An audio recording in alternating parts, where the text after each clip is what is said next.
Sim. Podemos? Tá gravando? Tá Tá. gravando. Fala pessoal, tudo bom com vocês? Iniciando aqui mais um podcast. Dessa vez nosso podcast será gravado, pois o assunto é polêmico e se der problema a gente não publica, tá certo? Hoje estaremos aqui falando sobre período da ditadura militar que ocorreu no Brasil. E hoje, para a gente poder bater esse papo aqui, estou com o professor Edelso Júnior, nosso professor de História, historiador e cineasta. O cara é fera, tá certo? Então, Júnior, boa tarde, bom dia, boa noite. Muito bom. Prazer em estar novamente aí com todos no canal do podcast Harmonia, falando sobre um assunto delicado demais. Bora lá. Bora lá. Bom, então, a gente precisa começar aí fazendo a pergunta fatídica, né? Houve ditadura militar no Brasil, professor? Muitas pessoas acham que não. Eu? Muitas pessoas acham que sim.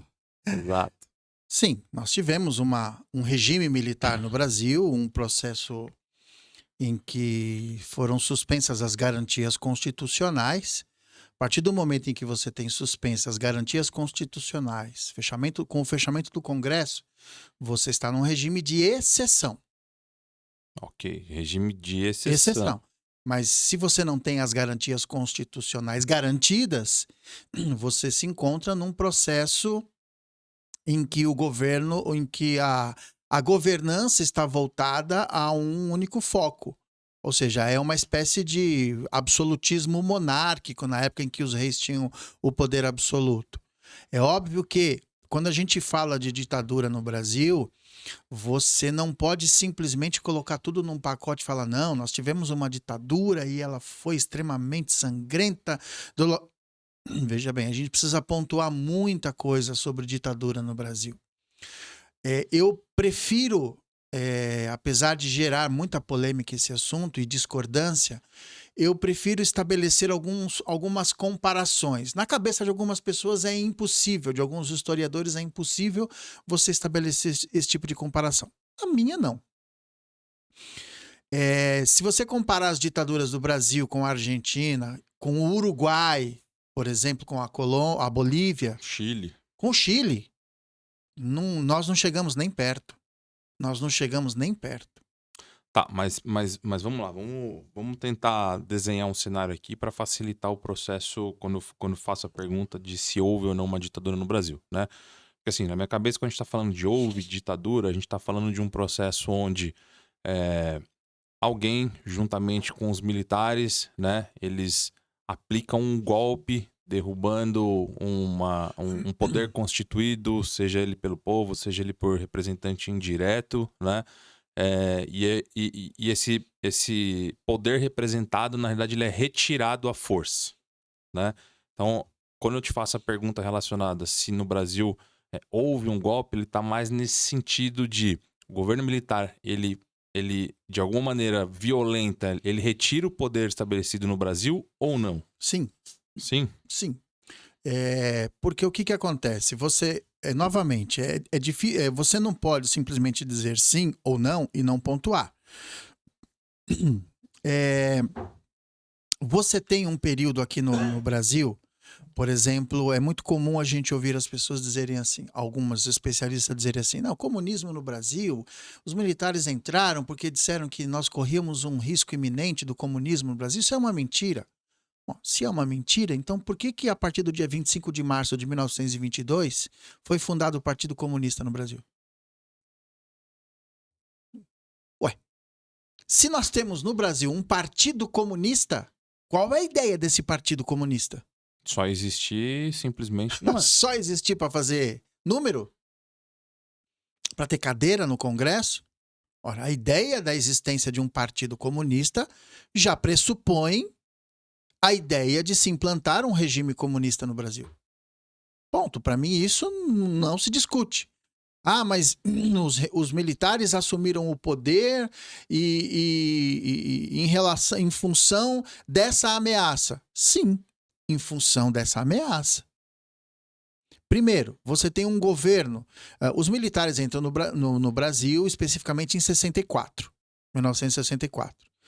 Por quê? Você tem o Jânio Quadros, que é o último presidente, o penúltimo presidente antes da entrada dos militares. O Jânio Quadros, logo de cara, ele já estabeleceu uma relação de amizade com ditadores comunistas. Ele homenageou Che Guevara aqui no Brasil. Sim. Né? Então, assim, para quem não sabe, Che Guevara era um genocida. Ele foi um assassino. Ele matava todo mundo. E não sou eu que estou afirmando. Tem vídeos dele na internet dizendo: matamos e vamos continuar matando. Ele era uma alma perigosíssima, doente. E o cara foi homenageado aqui no Brasil. Isso acendeu um alerta, uma bandeira. Opa, o que está acontecendo? Não, isso foi só um proforma de um chefe de Estado visitando aqui. Não, não é verdade isso. E aí você tem o vice-presidente, que nós chamamos ele de Jango, que era o João Goulart, que estava na China. Ah, mas ele estava na China para fazer comércio, para estabelecer diplomacia. Bom, você tem um presidente homenageando um comunista, um assassino, né? Que acima da ideologia existe a questão do comportamento. Então, tanto ele quanto o Fidel... eu estive em Cuba em 2014 e o cenário lá não é nada agradável. Se você conversa com o cubano tem várias reclamações sobre o governo. O Che Guevara, ele é odiado pelas mulheres em Cuba. Eu conversei com várias mulheres em Cuba. Ele é odiado. O Fidel tem um filho em cada província. Então você tem uma linha de comportamento ali complicadíssima. Então, o que acontece? Se você já tem um líder de um país como esse sendo homenageado no Brasil e você tem um vice-presidente na China, isso acendeu um alerta aqui no Brasil. China comunista, né? A China socialista, né? Você acende um alerta, fala, tem alguma coisa estranha aí. E aí você tem a existência da militância comunista no Brasil, que era muito forte. E que vinha crescendo.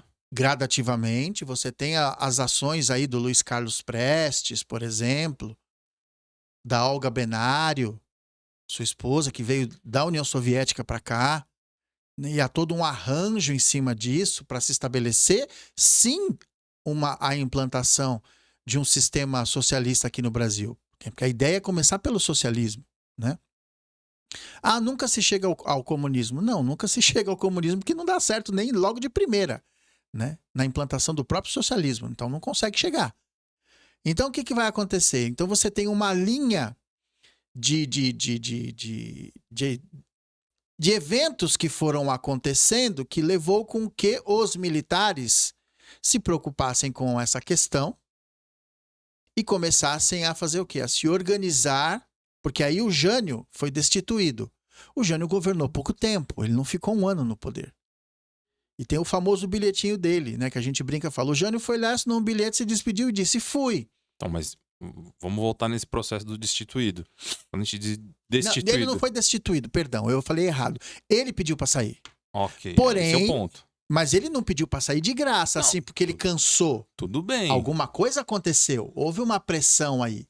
Né? Que muitos falam que foi da maçonaria, que não sei o quê. Ninguém, na verdade, sabe, nem ele mesmo revelou isso. Mas ele foi pressionado para sair. Houve uma pressão em cima. Tudo bem, mas assim, a gente não chegou a ter um ato de ameaça consumado. Consumado, não. Aí o que acontece? Bom, Jânio pede para sair, João Goulart volta para o Brasil. Se o presidente sai, quem que assume? O vice. No caso aí, os militares já estavam em cima e queriam fazer o quê? Aí o Brasil passou a ser governado por um regime parlamentarista. Tiraram, de certa forma, o poder presidencialista do Jango.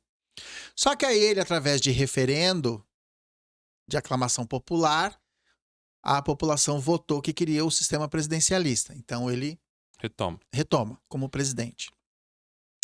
Mas, novamente, qual que foram as ações dele?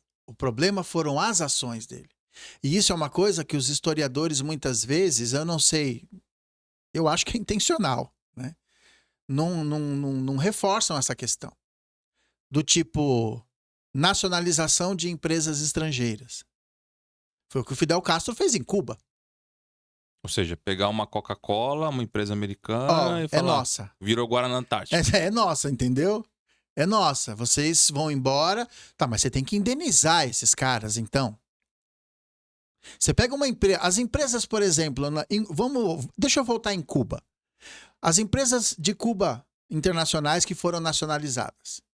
Ó, vocês vão embora daqui e a gente assume o controle daqui pra frente. Bom, tudo bem, nós vamos pagar pra vocês. Não. Mas o pagamento era uma coisa. O valor era uma coisa ridícula. E além de ser ridícula, não foi pago. Ué. Então o que aconteceu? Pela experiência que já tinha ocorrido em Cuba, acendeu um alerta vermelho aqui no Brasil. Falou: opa, nacionalização de empresas.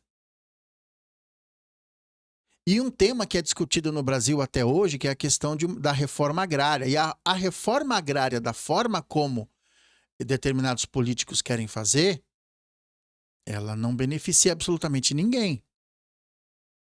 Olha qual é a relevância de um grupo como o MST, por exemplo.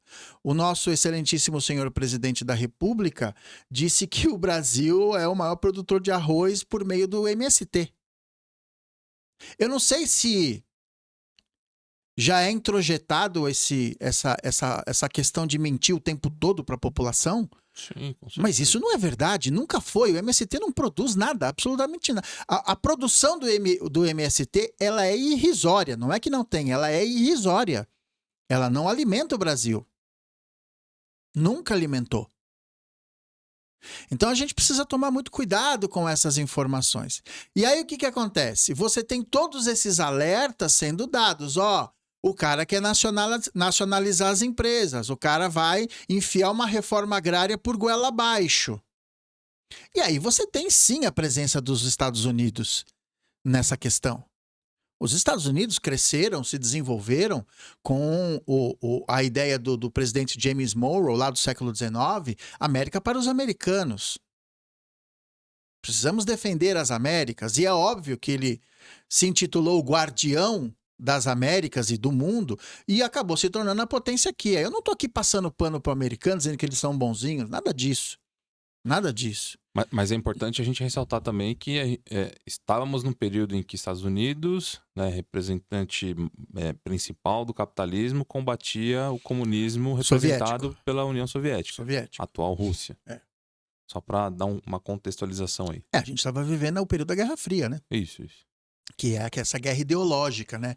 Não existiu o confronto militar, mas eles alimentavam as outras nações a cada um dentro do seu perfil econômico, dentro da sua filosofia econômica, e obviamente que esse embate ia acabar expandindo para o mundo todo, e expandiu, só que o capitalismo teve uma expansão muito maior, pelas razões óbvias. Sim. Né? Não, mas só para contextualizar, né? Tentar trazer a União Soviética para Cuba aqui nesse processo. Sim. E os Estados Unidos para dentro do Brasil, para a gente só poder e a União Soviética, veja bem, hoje, eu falei no podcast sobre o descobrimento do Brasil, né?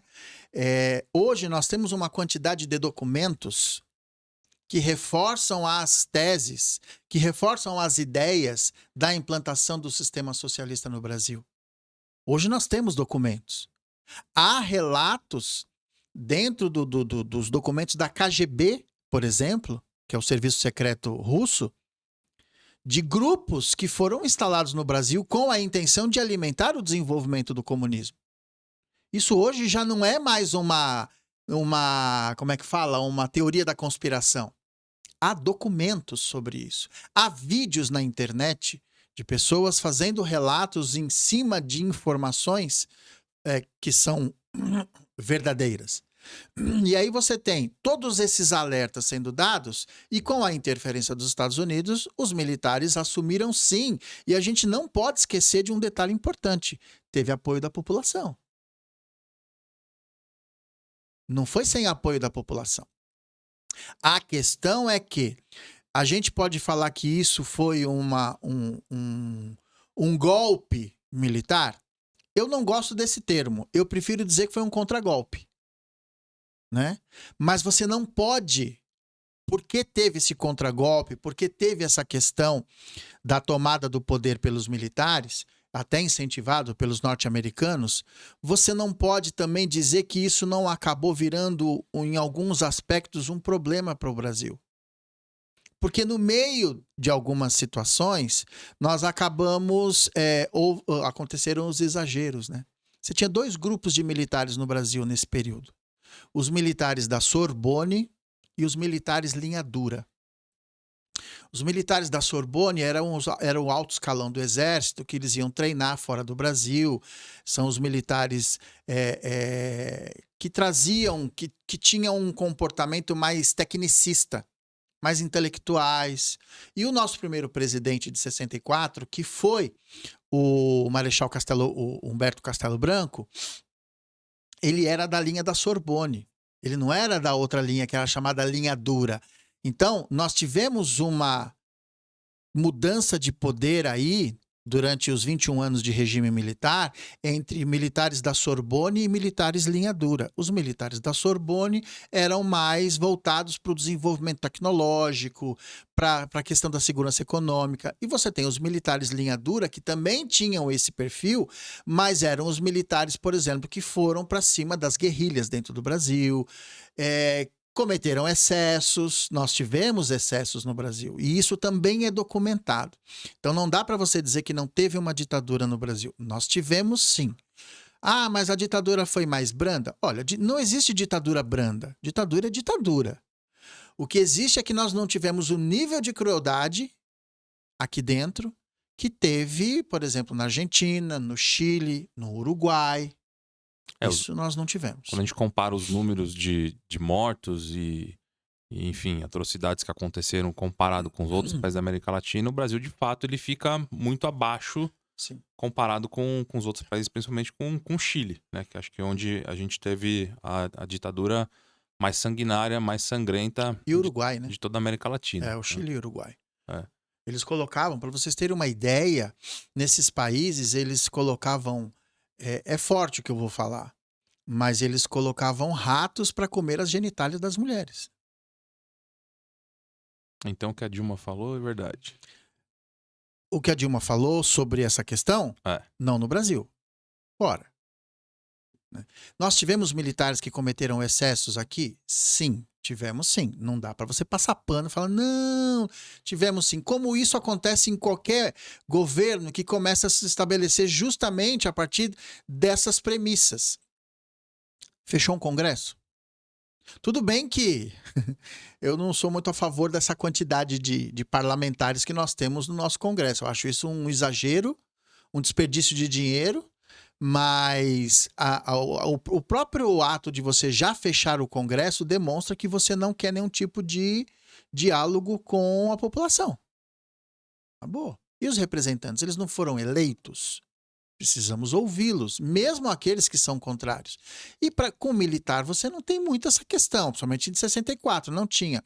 O período exigia... Eu acredito que o período exigia ações mais ostensivas, mas a ponto de se fechar um congresso, acho que isso é meio preocupante.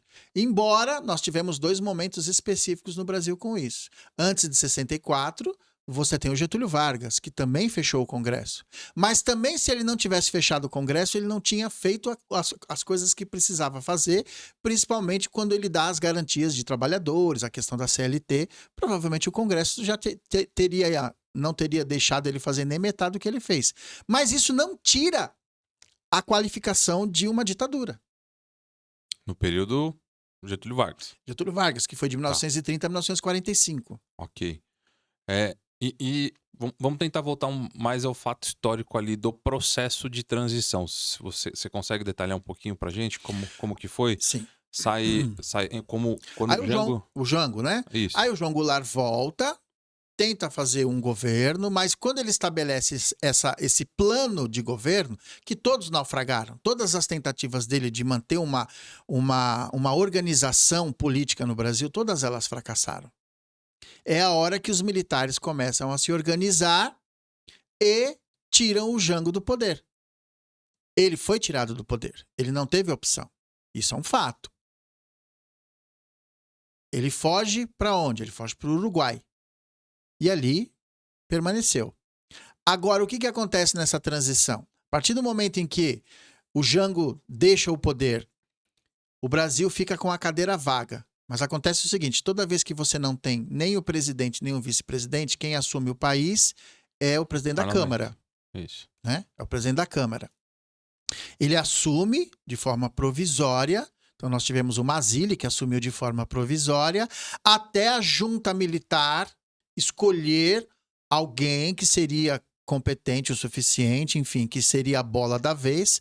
Não seria o Castelo Branco, mas por uma série de acordos, porque mesmo dentro dos militares você tinha, por exemplo, militares comunistas, como existe até hoje.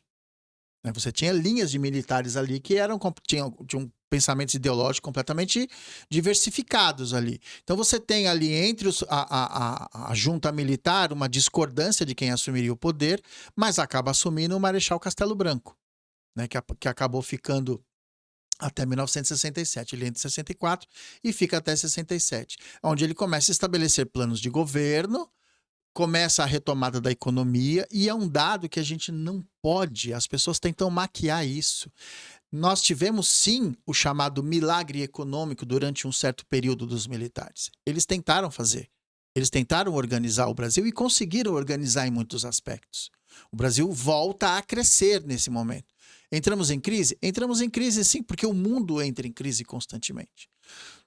Nós estamos falando de um período de Guerra Fria.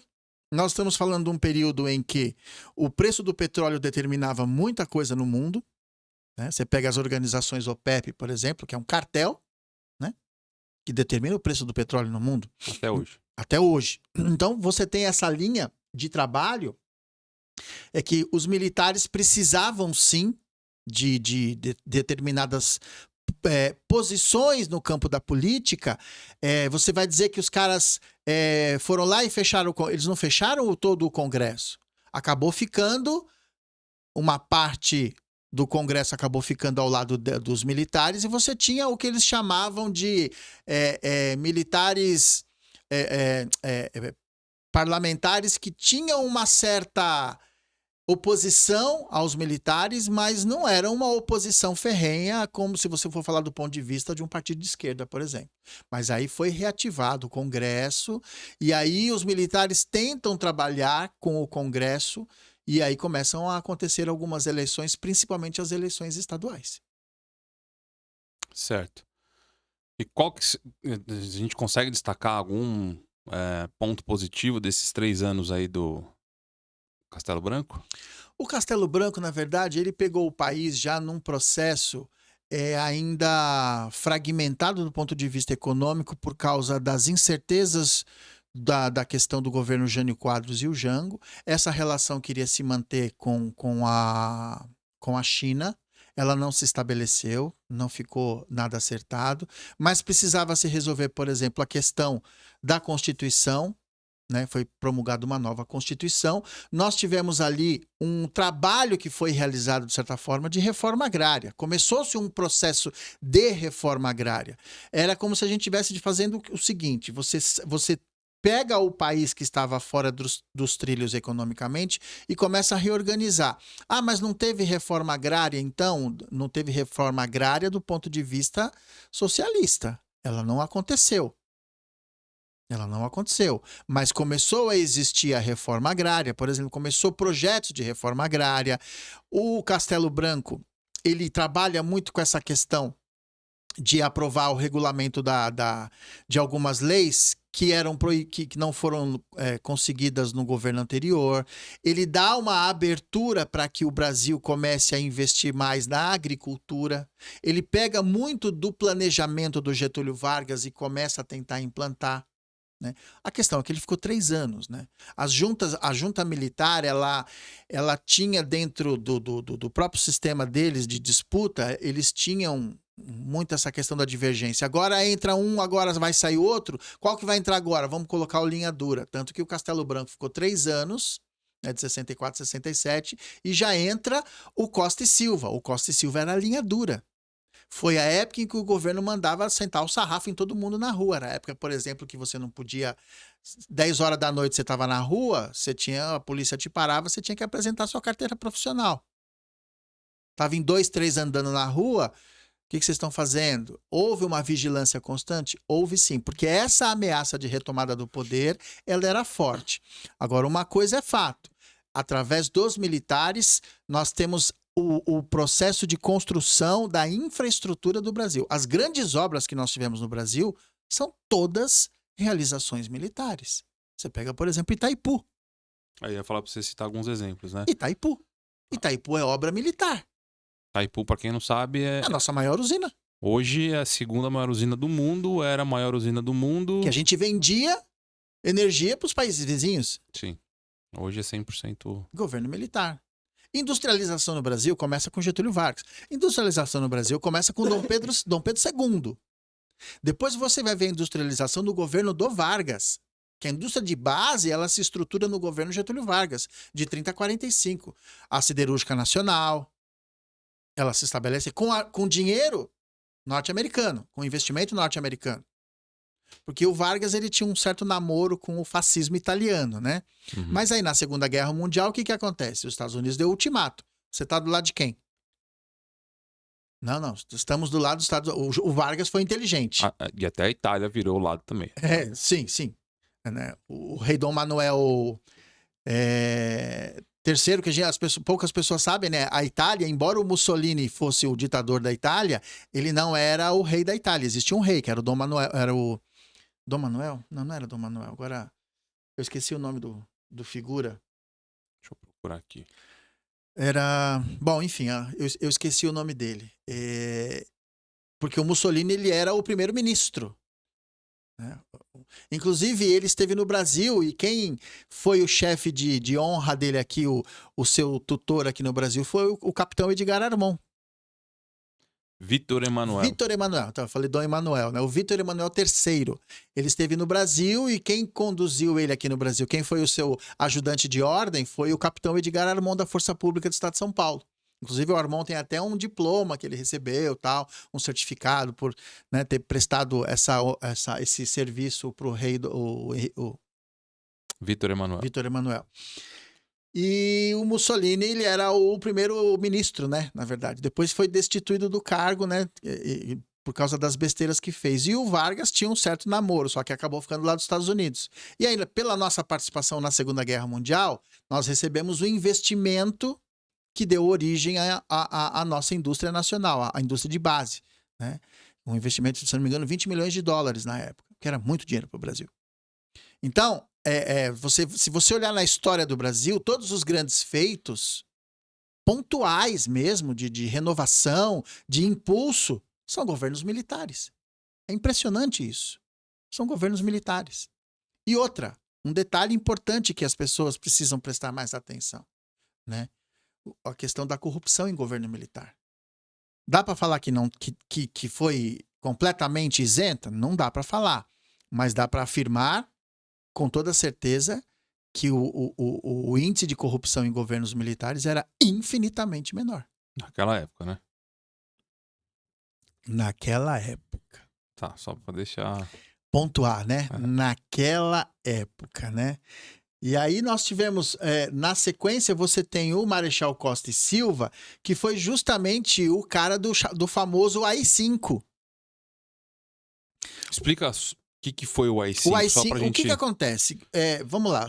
Governo, por isso que a gente fala que são governos ditatoriais. Suspende-se a Constituição em alguns momentos, se governa por decreto. Ato institucional é como se fosse um decreto. Vamos decretar que a partir de amanhã o Brasil vai funcionar no setor da economia assim, assim, assim. Vamos determinar que a área social vai fazer isso, isso, isso. Então, por decretos. Você não tem uma Constituição nesse momento valendo. Só um parênteses.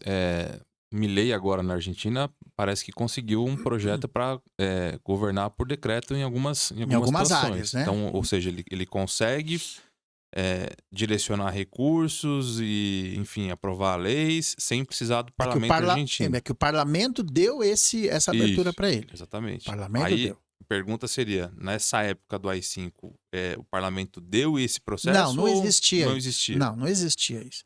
Existia um parlamento? Existia. Vamos dizer que o parlamento apoiou? Apoiou, mas não tinha outra opção. Você tinha 2 partidos só disputando ali. E os 2 partidos, um era o partido totalmente voltado para os militares e o outro era o que se chamava de oposição, mas era uma oposição fraterna. Não tinha como você medir força com os militares. Isso é um fato, a gente não pode esconder essas coisas. Os militares tinham essa característica de governo em todos os lugares onde eles entram, principalmente quando você deixa, você abole a Constituição, você suspende os direitos constitucionais e governa por decreto. Os atos institucionais são essas questões que foram alimentadas, que foram realizadas durante determinados períodos, e o famoso ato institucional 5, que é a suspensão de todas as garantias constitucionais no Brasil. Você não tinha direito de se manifestar, você não tinha direito de absolutamente nada. Porém, a gente precisa também prestar atenção no seguinte: quando você fala que você não tinha direito a nada, não é que você não podia absolutamente nada, que você não podia criticar o governo. Claro que podia. Claro que podia. A questão era que os militares estavam de olho em quem estava fazendo críticas ao governo. Porque, por exemplo, se você for olhar um grupo de políticos de esquerda, eles fazem críticas. Como é que eu vou dizer? Eu preciso tomar muito cuidado com o que fala, né? Porque senão... a maioria das críticas e da oposição que você vê em partidos de esquerda é oposição, inclusive com bons projetos que foram realizados por partidos de direita. Só por uma questão de discordar, eles vão detonar o projeto. Então, os governos militares, eles estavam muito focados nessa questão. Obviamente que foram caçados direitos políticos? Foram, principalmente de políticos que estavam alinhados com partidos de esquerda. Com, no caso, o AI-5, né? O AI-5. Tá. Exatamente. E o processo do AI-5 relacionado à parte da mídia? Porque muito se fala que, na verdade, a mídia era censurada nessa época, né? Os veículos de imprensa naquela época, eles precisavam passar por um processo de triagem nas matérias que eram publicadas, que eram escritas. Foi justamente nesse período, certo? Sim. Você consegue só dar uma contextualizadinha nesse Quando a gente fala da censura, por exemplo, teve censura no Brasil? Teve pero no mucho.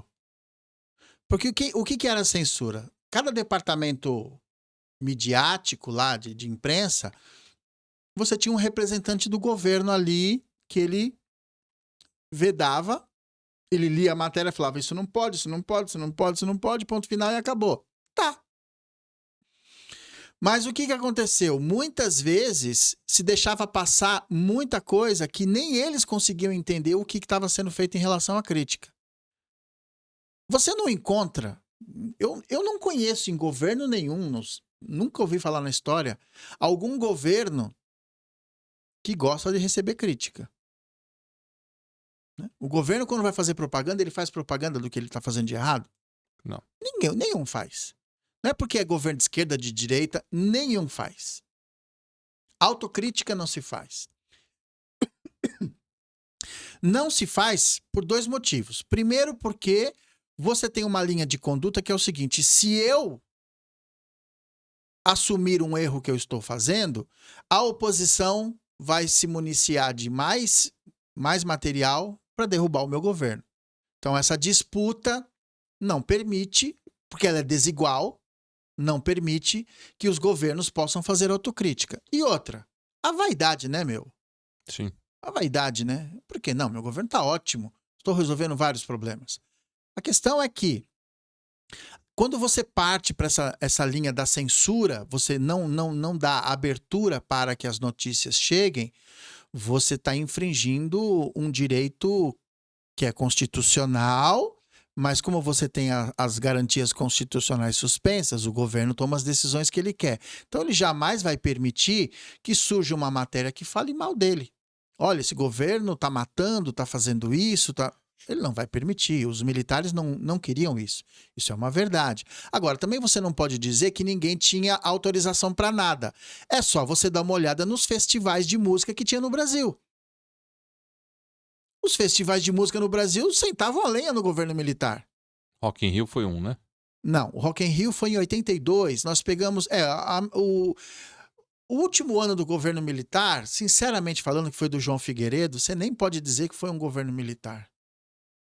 Porque ele já é a transição da transição para a redemocratização do país. João Figueiredo deixou o poder na mesma condição financeira que pegou. Não teve, você não vê uma questão ligada à corrupção, você não vê... Mas só pra gente não sair da linha cronológica aqui, João Figueiredo, posterior às 5, certo? Lá na frente, é o final, último governo já. Beleza. Eu queria deixar ele um pouquinho lá mais pra frente. Em relação ao AI-5, então, voltando aí. O AI-5, você tem sim uma questão de censura muito forte, mas, novamente, você tem que pontuar. É diferente da censura que existe em outros países? Sim, porque a classe artística, ela sempre se reorganizou no sentido de poder fazer, sim, ainda que de alguma forma clandestina, mas o governo permitiu muitas coisas. Volto a dizer, os festivais de música que tinha no Brasil. Todos os festivais de música que tinha no Brasil no período do governo militar criticavam o governo. Você pega aquela música do Geraldo Vandré, para não dizer que não falei das flores. O cara tá convocando as pessoas para deixar o Brasil. Vem, vamos embora, que esperar não é saber. Quem sabe faz a hora, não espera acontecer. Vamos embora daqui todo mundo. O cara tá vivo aí. Não sei se ele morreu agora. Não sabemos ainda. Tá aí. E tentaram encurralá-lo várias vezes para ele falar sobre os militares, tal. Ele fala, cara, tá tudo certo, não tem o que falar.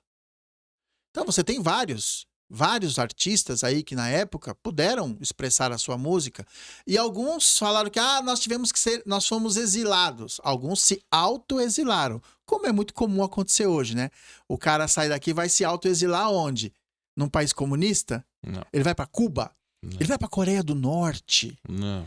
Ele vai para o Vietnã? Não. Não. Ele vai para Estados Unidos. Estados Unidos. Ele vai para França.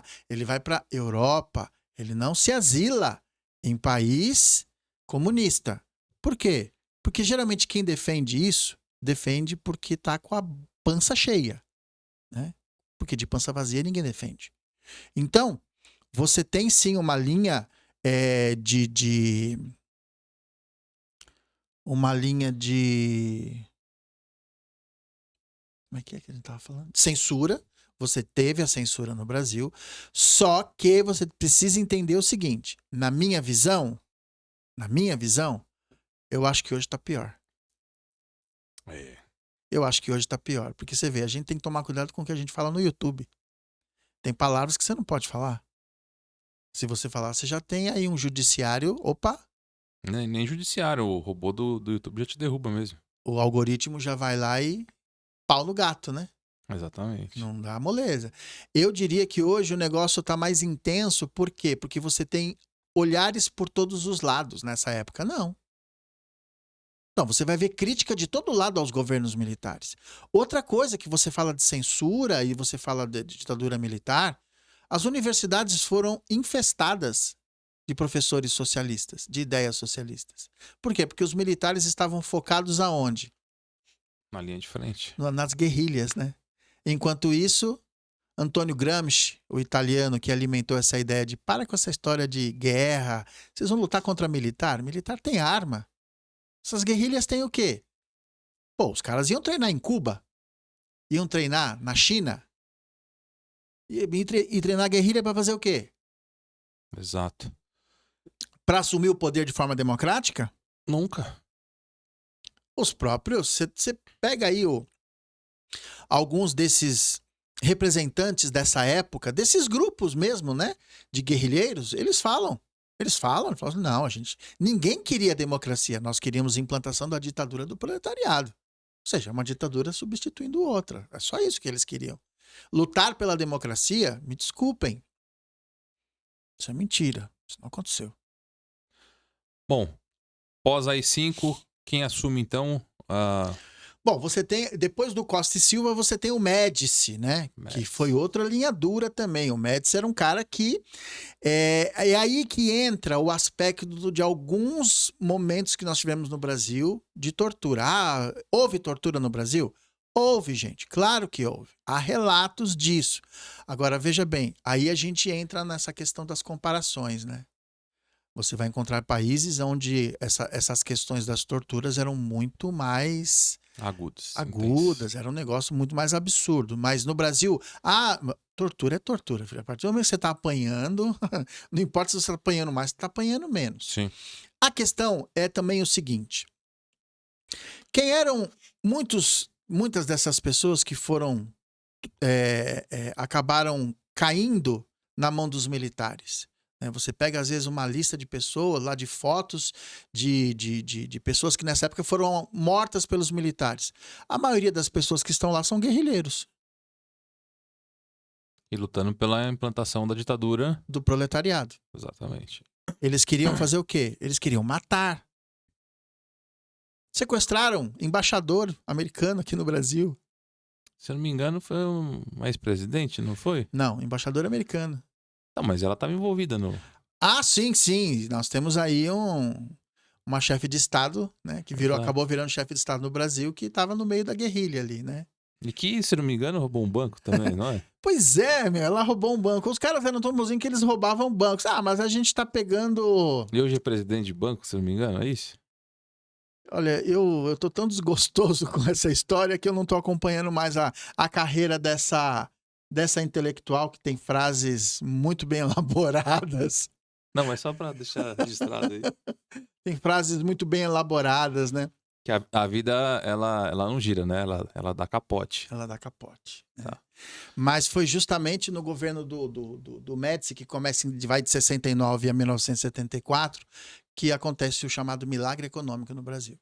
Que é a hora em que a gente está desenvolvendo muito questão de... Tinha emprego, tinha muito investimento na indústria no Brasil, principalmente de fora, né?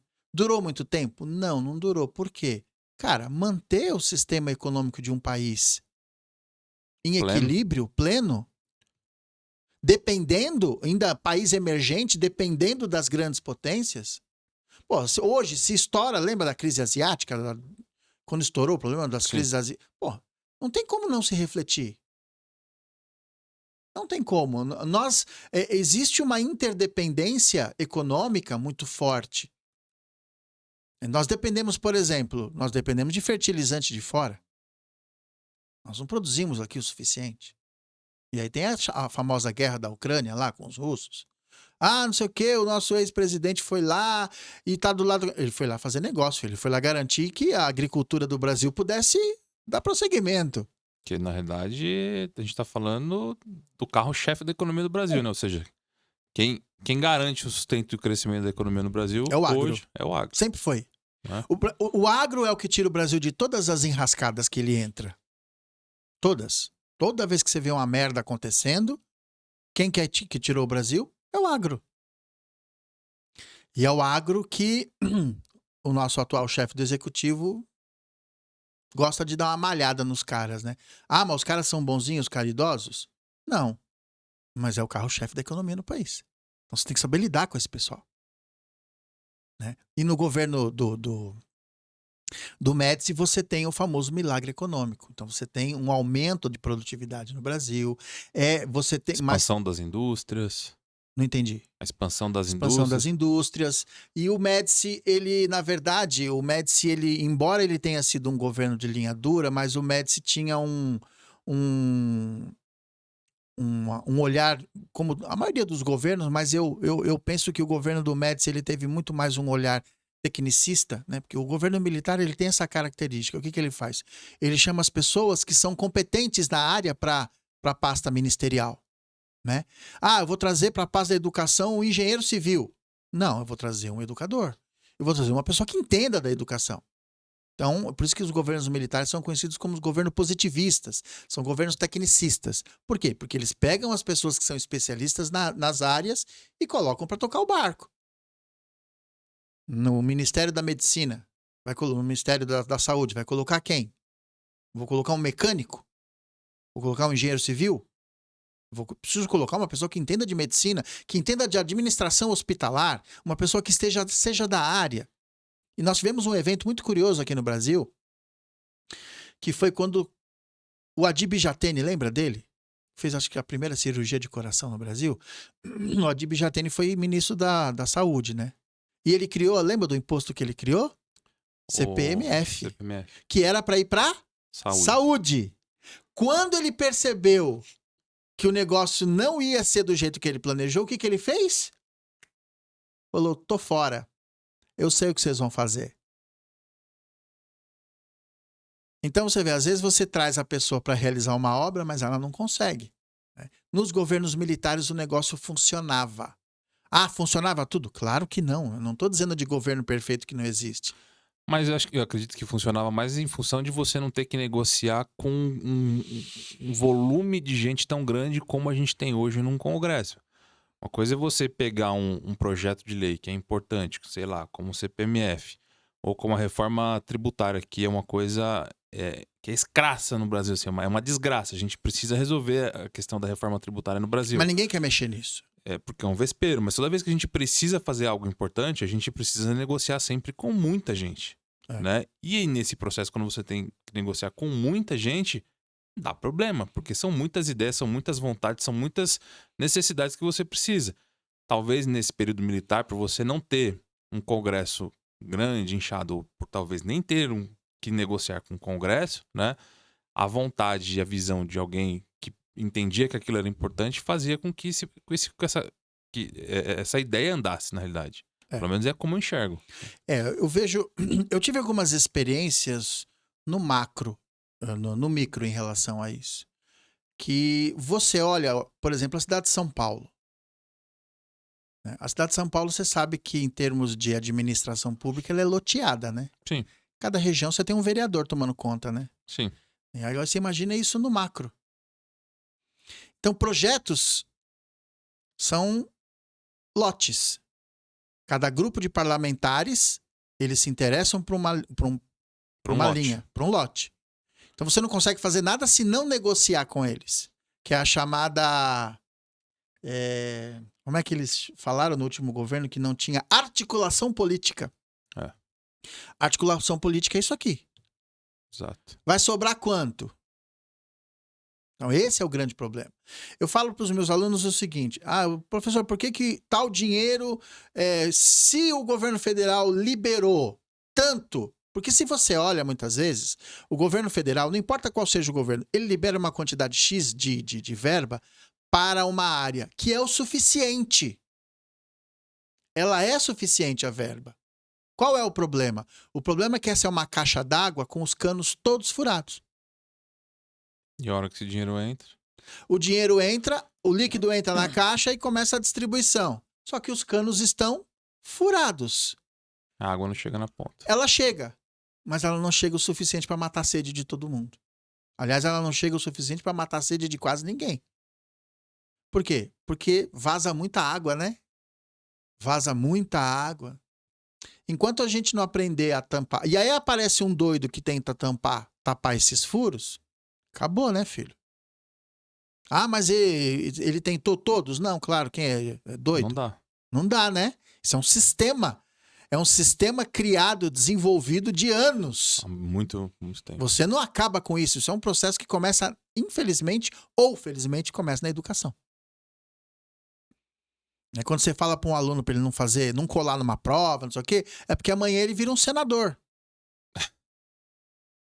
Entendeu? Alguns sim. Amanhã ele vira um senador. Então, se para ele colar na prova era uma coisa natural, ou enganar o professor, mentir, roubar algumas coisinhas ali no supermercado, não devolver um troco, isso no micro, mas isso tem uma importância no macro. Amanhã ele vai virar um representante público, e aí? Então, no período militar, é o que você falou, nós tivemos nós tínhamos menos furos no cano. Você não tinha tanto furo no cano. Foi o Brasil sair do sistema, os canos furaram novamente. E como que começou esse processo, então, de imigração? Porque a gente tá falando já do final já do período Médici, né? 70 e... 74, o Médici sai e entra o famoso Ernesto Geisel. O Geisel é o presidente da transição, que ele vai até 1979. O general Ernesto Geisel, ele já tinha a ideia de devolver o governo para os civis. Ele sabia que os militares estavam muito tempo no poder. A ideia não era os militares ficarem muito tempo no poder, mas ficaram 21 anos.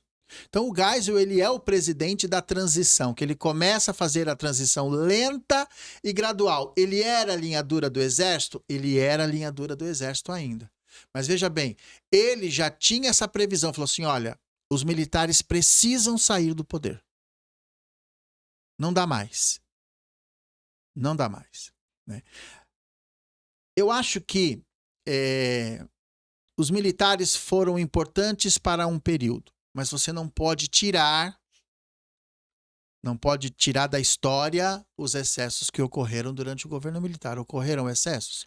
Claro que ocorreram. Não, eu concordo com você. Em todos os governos ocorrem excessos. Vamos tentar imaginar um Brasil sem Itaipu. Vamos tentar imaginar um Brasil sem Transamazônica. Vamos tentar imaginar um Brasil sem portos. Vamos tentar imaginar um Brasil sem Embraer, que foi também nesse período. O Geisel conseguiu, nessa época, ele já tinha conseguido fazer acordos com o Iraque, por exemplo, nessa questão do petróleo. Não sei se Petrobras é 50, né? Então... Petrobras foi feita pelo Getúlio Vargas. Sim, mas antes ainda, né? Desse período militar. Antes dos militares. Mas que expandiu, obviamente, no período militar. É que a questão é o seguinte, né? A Petrobras, ela expandiu porque nós temos 51% da empresa, né? O Brasil é 51%, o restante Hoje. é tudo...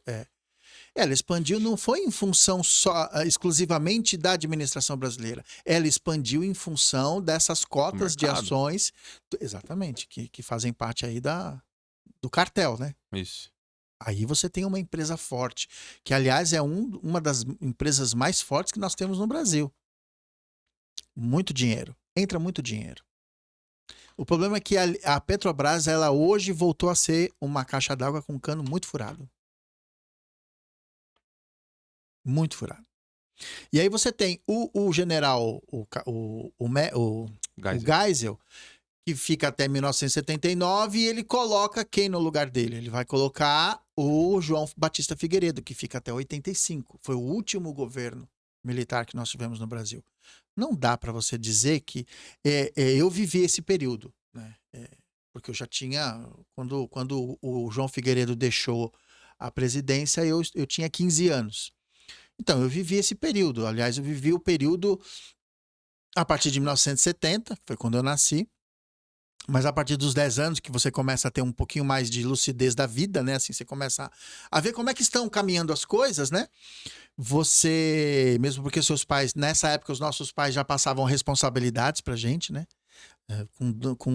Com 11 anos para 12 já trabalhava. Já trabalhava com o pai na oficina dele. Então, você já começa a entrar em contato com a realidade. Olha, como muitos... Foi um período em que a gente podia brincar na rua. Foi um período em que a gente ficava tranquilamente na rua. Ah, mas não tinha crime? Não tinha? Claro que tinha. Pelo amor de Deus, não tinha droga? Claro que tinha. Mas não era a bandalheira que é hoje. Você tinha mais segurança? Tinha mais segurança. Mas foi o período que meu pai mais se estabilizou financeiramente. Foi no governo militar. Começou o governo civil, deu merda. Aí a economia começa a ficar cada vez mais problemática. Por quê? Porque aí você tem uma bancada legislativa gigante, o que é um absurdo, mais de 500 deputados. 543. Para que a gente precisa de tanto representante? E essa quantidade de emendas parlamentares, isso não existia na época dos governos militares. Ah, mas não tinha corrupção? Gente, pelo amor de Deus, ninguém é ingênuo. Claro que sim. Mas não era nesse nível alarmante que ficou hoje. E o Figueiredo cantou essa bola, hein? Ele falou, vocês vão ver o que vai Não, acontecer. Mas pera aí, segura Figueiredo aí que eu quero Bora. chegar. Depois de Geisel, a gente teve. Depois do Geisel é o Figueiredo. É o Figueiredo? É o Figueiredo. Tá, Já é o fim. E aí foi nesse processo, então, que a gente entra no processo de costura da Constituição atual. A chamada Constituição Cidadã, que eu acho ela extremamente Que eu queria fechar nesse processo. problemática, né? É. De cidadã ela não tem nada. Exato. Mas começou a se discutir essa Constituição já no período de Geisel ou Figueiredo? Do quê? Da transição? É. Do Geisel. Não, sim, a transição tudo bem, mas o processo de...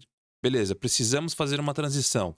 Ok, para a gente fazer a transição, então a gente precisa estabelecer uma Constituição. Sim. Uma nova Constituição aqui. Na verdade, ela não começa com os militares.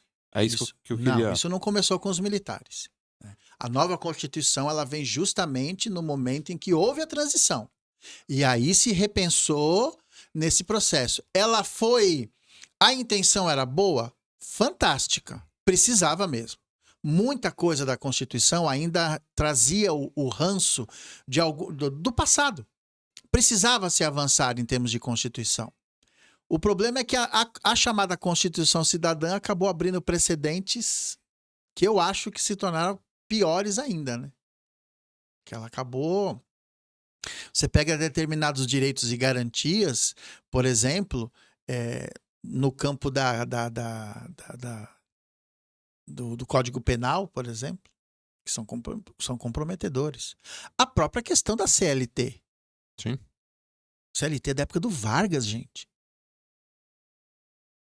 É da época do Vargas. A carga tributária trabalhista, ela é da época do Getúlio Vargas.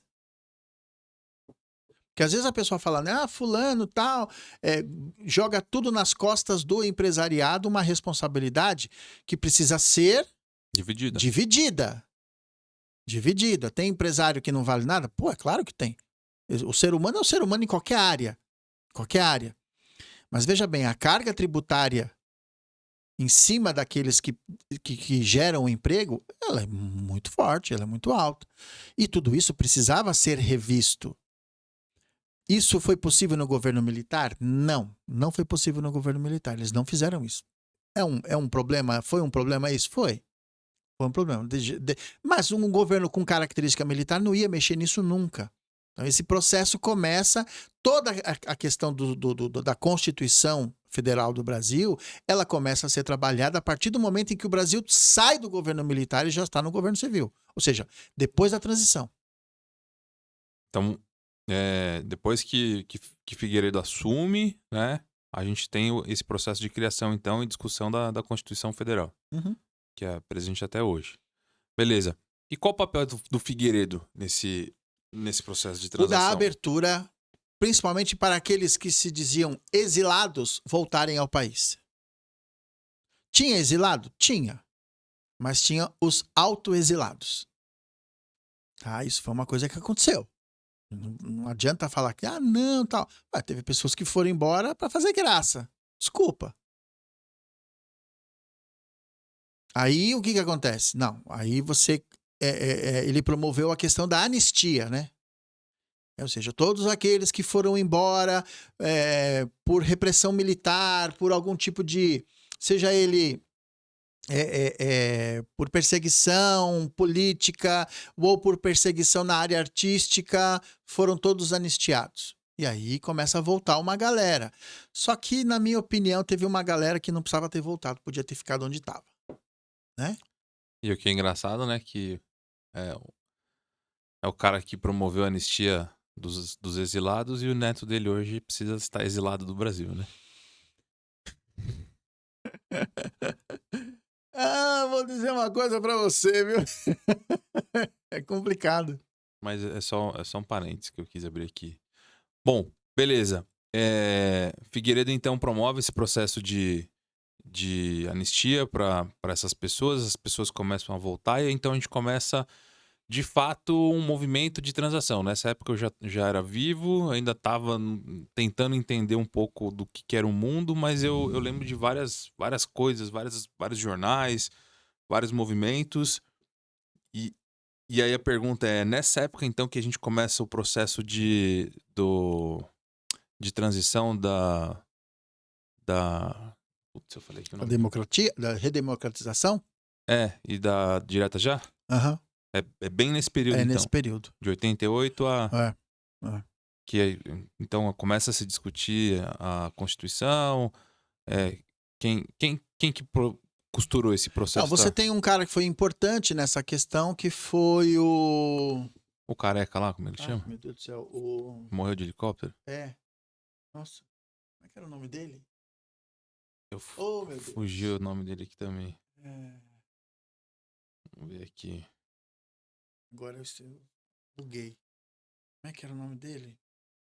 Bom, o Fernando Henrique Cardoso participou do processo da redemocratização do país, com a questão das eleições. Ele era um sociólogo muito conhecido no Brasil.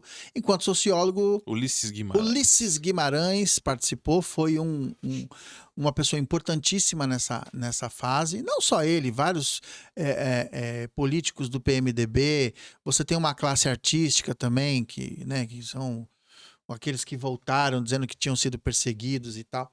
Mas tem uma coisa também que a gente não pode deixar de falar nesse processo. Embora o Figueiredo tenha sido o presidente da transição, você não pode esquecer que, ainda que o governo dele tenha sido um bom governo, vamos dizer assim, um governo realmente estava preparando para deixar o poder dos militares, a gente não pode esquecer que ele era um militar. E ele era um militar do grupo dos militares que realmente não amansavam ninguém, não passavam a mão na cabeça. Tá? Não quer dizer que nesse período ele já ainda se deu sequência à tortura, essas coisas. Não, nada disso, mas era um governo muito rígido, que é a característica de todo governo militar. Né? Existiam frases emblemáticas dele, né? Que é a questão de bater, matar e arrebentar e tal. Mas eu acho que elas muitas vezes foram tiradas de contexto. Né? Mas a gente não pode esquecer, ele era um militar. A formação de um militar é sempre o quê? Coisas rígidas, rigorosas, determinadas. Mas ele foi o presidente da transição. E esse processo das diretas já, que é a chamada reabertura política no Brasil, ele foi positivo? Cara, eu acho que a gente acabou repetindo os mesmos erros da República Velha. Nós botamos para fora, na minha opinião, né, o maior governante que esse país já teve, que foi o Dom Pedro II. Né? Quando o Brasil virou república, que é a hora que entraram os oligarcas no poder, os barões do café, é a hora que começou a aumentar a corrupção. E a ascendência ao poder dessa classe dominante foi muito forte. Eu acho que o processo de redemocratização no país foi um pouco por esse lado. Por quê? Porque nós, ao mesmo tempo, era necessária a abertura? Claro, eu sou super a favor. Acho que o governo militar, ele funciona em alguns aspectos extremamente nevrálgicos no país, como, por exemplo, a questão da infraestrutura. Eu acho que o governo militar é muito bom nessa área. Né? Mas, como governo, eu acho que, no final das contas, acaba, como todas as pessoas que ficam durante muito tempo no poder, acaba gostando muito do poder, e não quer tirar mais, não quer sair mais, né? Claro, companheiro. Isso acontece em todos os lugares, né? Político precisa ser trocado constantemente. E essa fase da redemocratização, ela foi uma ideia, veio no momento certo, mas eu acho que a forma como ela se estruturou, com uma Constituição que abriu precedentes aí para situações complicadas no Brasil, eu acho que ela acabou também abrindo para que o Brasil acabasse virando uma baderna. Ficou uma coisa muito sem controle. Beleza. A gente avançou em alguns pontos? Avançou. Avançamos em alguns pontos da área social, tivemos avanços interessantes, mas foi a hora que os governos mais começaram a dar problema em questão de corrupção. Vide aí a questão do governo Collor, né? Que já começou lá atrás o problema. Mas pera, não vamos pular, tem gente antes pra gente falar aí. Então, beleza. Aí depois, então, quem a gente tem? Temos Tancredo, certo? Tancredo foi eleito por um colégio eleitoral. Aí a gente tem, então, a última, o fechamento de fato. É o cara que ganhou, mas não levou, né? Sim, mas a gente tá falando, então, da última eleição realizada, né, pelo grupo militar ali, que elege O colégio eleitoral, na verdade, ficou uma escolha, precisava escolher um civil, escolheram quem? Estava na época entre o Tancredo Neves e o Estopramanomata. Paulo Salim Maluf, né? O Paulo Salim Maluf, ele era conhecido como senador biônico, né? Por que biônico? Porque ele era um político forjado pelos militares. Né? Podia ter sido ele, né? Acho que o Brasil estaria no outro nível hoje. Às vezes eu penso que sim, sabe? Porque se você olhar as coisas que ele fez por São Paulo, né? Todo mundo sentava o sarrafo, né? É o cara que não rouba mais faz, é? Quem entrou depois fez diferente. Então quem entrou depois fez o contrário, né? Exato. Não, o cara rouba, mas ele faz, né? Uhum. Então, entrou o Tancredo Neves, né? Que adoeceu rápido. Na verdade, ele já estava num processo, né? Não mataram, não? Então, cara, eu não acredito, sabe? Tem coisas que a gente fica meio em dúvida, mas no caso dele eu não acredito, não. Ele tava zoado mesmo, né? Acho que foi uma série de erros, né? Teve erro médico, teve algumas coisas bem... Câncer, né? E aí, na verdade, no começo falavam que era diverticulite, né? Que era um problema no intestino e tal. Mas depois também se descobriu que tinha outras coisas vinculadas. E aí entra o famoso...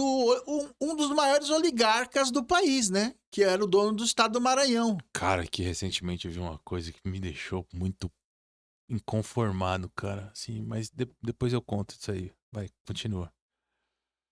Porque a gente tá falando de 89, certo? Estamos falando de 89, um personagem público que assume então a presidência do Brasil, que é o Sarney. José Sarney. Essa figura tá viva até hoje. E a família é muito forte. Quem acabou com o reinado dele no Maranhão foi o nosso hoje que virou ministro do STF, o Dino. Exatamente. Mas aí vamos... Que é dança da cadeira também, né? Quero fazer uma ponte, pular alguns 30 anos aí nesse processo. Ele fez agora 94 anos, recentemente.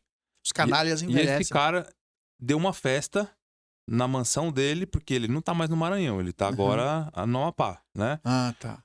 Deu uma mansão lá, uma festa numa mansão, onde simplesmente todos os políticos de todos os partidos, inclusive todos os ministros do STF, tudo lá, foram na casa desse cara. Beijar e a gente tem foto, tem vídeo de ministro do STF, Dino, beijando a mão da mulher de um cara desse. Aí eu te pergunto, por quê? Não, deixa pra lá. Por quê? Só quis fazer essa... Será que eles estavam dando adeus ao padrinho? Pode ser. Reconhecendo toda a ajuda que o padrinho deu durante tantos anos? Porque ninguém se sustenta no poder sozinho, certo? Exato. Não existe isso. Não, mas peraí, assim, o meu ponto de indignação, a gente tá falando de 2024...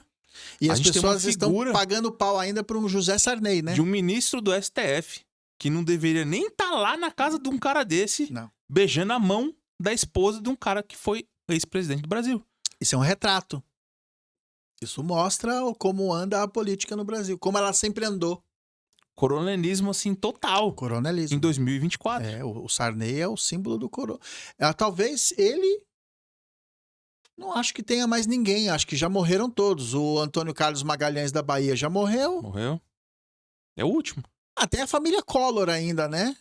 Mas essa tá bem... Mas eles ainda... Mas eles na Lagoas, eles ainda dominam muitos setores ali, viu? Sim. Muitos, comunicação, principalmente, eles dominam bastante. Mas acho que o Sarney é o símbolo da degradação do coronalismo no Brasil, né? É o que está ainda vigente. Não sei, mas eu diria que é um dos remanescentes, tirando ali no norte ali, a gente também tem umas famílias ali, né? A região do Amazonas? Renan Calheiros. Sim, tem a família Calheiros, tal, isso. Ainda existe. E isso no Brasil... Só que assim, eles morrem, mas fica a herança, né? Tem bastante herança. Fica herança, né? É difícil você... Porque essas famílias, elas perpetuam no poder durante muitos séculos, né? Não é assim, é uma geração... Mentira da vida. Não é uma geração só. Sim. Não é uma geração, são várias gerações. E você só rompe isso quando surge uma outra família poderosa que vai tirar, que vai entrar no cenário, vai disputar. É difícil isso. Isso é um sistema que ele se retroalimenta, né? Sim. Bom, então vamos voltar lá no nosso querido Sarney, né? Então, ele assume ali porque o nosso presidente eleito pelo colégio eleitoral vem falecer. E aí ele finaliza esse processo de transição, certo? Então ele fica de 80... Só fez cagada. De 80, 89? É 86. 85 a 88, 89. 89. É 89, porque logo na sequência teve as eleições pro que o Collor ganhou. Isso. Então, de 85 a 89, então a gente encerra o último presidente Eleito de indireto. indireto, né? Aí a gente tem o movimento Direta Já, etc e tal, aquela coisa toda. Temos o nosso companheiro, né? Liderando já estava em ascensão ali, né? Todo esse processo. E aí, em 90, então, a gente tem a primeira eleição disputada no Brasil de forma direta, né? Ou seja, sem passar por um colégio, né? Porém, entretanto, todavia, só para presidente, governador, prefeito, né? Vereador também. Não, vereador não, é colégio, né? Eu não lembro. E aí, então, a gente tem 90, o Collor ganhando a eleição do Lula. O Collor não... Na verdade, assim, o Collor ganhou sim, com a ajuda de uma grande emissora no Brasil. Isso. Que ela colocou e tirou ele. Plim, né? Colocou e tirou. Era a época em que eles dominavam, né? Mas que o dono da emissora, né, também vinha alinhado já na época ali com o período militar também. Não, ele só conseguiu o que conseguiu por causa dos militares. Roberto Marinho beijava a mão dos militares. Ele fazia favores para os militares, né? Mas você pega o quê? O homem do baú aqui no Brasil só conseguiu autorização do SBT porque ele fazia na época no canal dele, ele fazia no domingo, ele tinha um programa de domingo, né? O Silvio tinha um programa de domingo. Ele fazia a agenda do presidente, que era o Figueiredo. Tudo que o presidente fazia, onde ele estava, o que ele tinha feito, os feitos políticos dele. E ali foi através dessa bajulação que ele conseguiu a autorização pública para a concessão, né? Pública do canal. Entendi.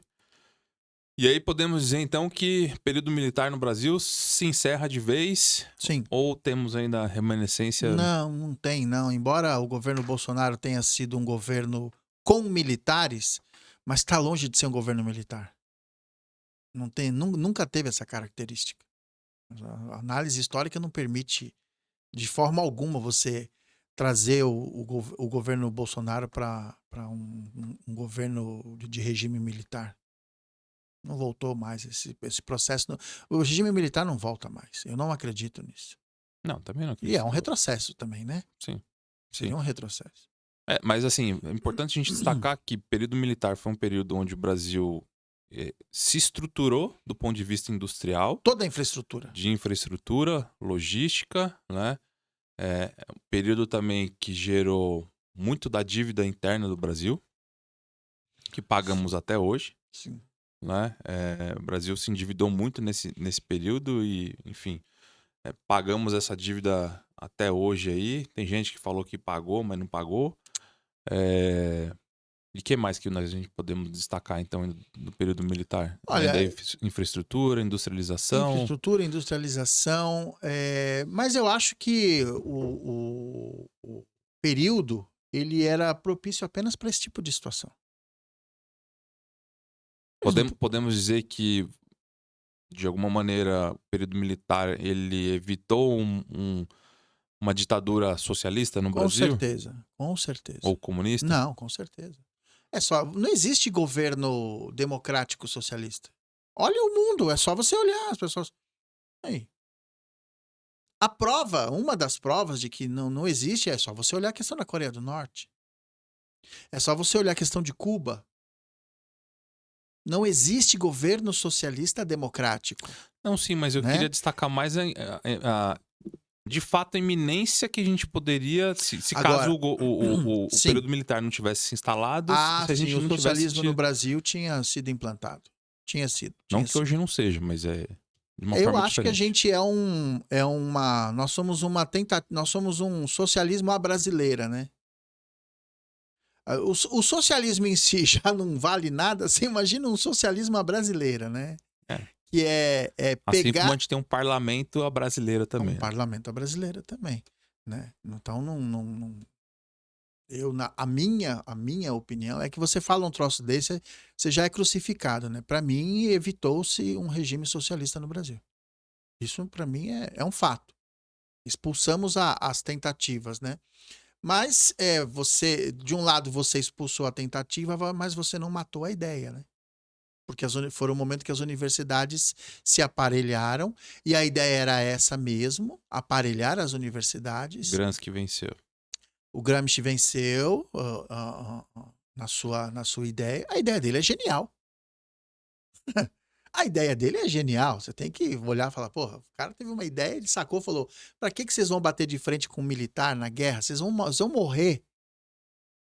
Começa a investir aonde? Nas universidades. Tanto que não tem uma universidade no Brasil que não tenha um professor socialista. A maioria são.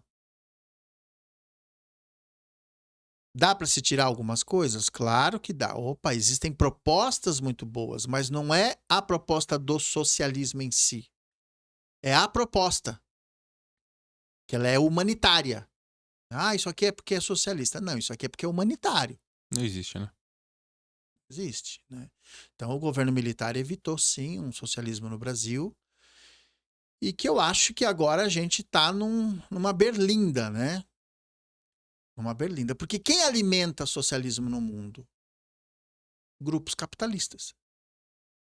Hoje, né? Sim, Hoje. grupos capitalistas. Antigamente, União Soviética. Os metacapitalistas. É que na União Soviética tem uma coisa muito engraçada na União Soviética, né? Se fala da implantação do socialismo, socialismo, socialismo, e do nada, depois que estourou e acabou, quebrou lá com a perestroika, com a glasnost, lá do Mikhail Gorbachev, surgem os bilionários do petróleo. De onde esses caras apareceram se o sistema era socialista? Na verdade, sempre existiu, né? Entende? Então, alguém tem que sustentar a bagaça, né? Sim. Se ninguém sustentar a ideia com dinheiro, ela não prolifera. É a mesma coisa. Quem que sustenta o futebol inglês? Quem que sustenta? Os russos? Os russos. E no Brasil tentaram, né? Eu gostaria que tivesse vindo aqui lavar dinheiro pro meu Corinthians, entendeu? Tentaram, mas não deu muito certo, não. Então, mas não, aqui não vingou o negócio, né? Aqui é mais difícil. Mas não quer dizer que ainda não continua sendo uma máfia, né? Que é outra coisa que no mundo virou máfia, né? Sim. É o esporte, né? Exato. Bom, então acho que conseguimos aí passar um pouquinho. Você tem material para muita crítica aí, você vai ver. Então, se você é hater, não gostou do que a gente falou aqui, deixa aí seu xingo, a gente vai ler, vai tentar responder, né? Só dizendo aqui para vocês que hoje, excepcionalmente, a gente está fazendo esse programa aqui gravado. Então, se você quiser deixar sua pergunta aí na linha de comentário, pode deixar que a gente, ou eu ou o Edelso, vai responder você aqui Mas da seja melhor maneira educado, possível. hein? Pode xingar, não tem problema. E é isso, a ideia aqui é a gente poder discutir um pouco sobre esse período que eu acho que ele foi tão importante para a história do nosso país. Um conteúdo que infelizmente é muito pouco discutido dentro das escolas, né? É muito comum o aluno sair de uma sala de aula, se formar no Fundamental 2 e no médio, sem a gente passar sobre esse período que foi extremamente importante aqui na história do Brasil, né? Assim como a história do Brasil é muito pouco discutida em sala de aula. A gente discute Guerra Civil Americana, a gente discute a parte francesa, enfim, a gente discute tanta coisa, mas a história do Brasil, muitas das vezes, a gente acaba deixando de lado, né? E a gente quer, nesse formatinho aqui, poder resgatar um pouco desse processo da história do Brasil, que ainda é muito importante. Eu acho que a próxima a gente pode fazer sobre Inconfidência. Puxa vida, hein? Seria legal. É um movimento muito interessante no Brasil e que existem muitos mitos em relação à Inconfidência Mineira. Então, Um período importante da política aqui do Brasil. então a próxima iremos aí falar sobre Inconfidência Mineira. Pau no gato. Então é isso, pessoal. Obrigado. Hoje estamos aqui com o professor Guilherme, nos auxiliando aqui na gravação aqui. Ficou de castigo com a gente aqui hoje. E obrigado aí a todos. Nos vemos na próxima. Vou fechar na central aqui, Guilherme. Aê. Valeu.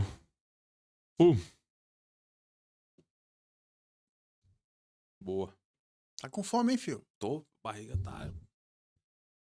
tá gritando aqui. É.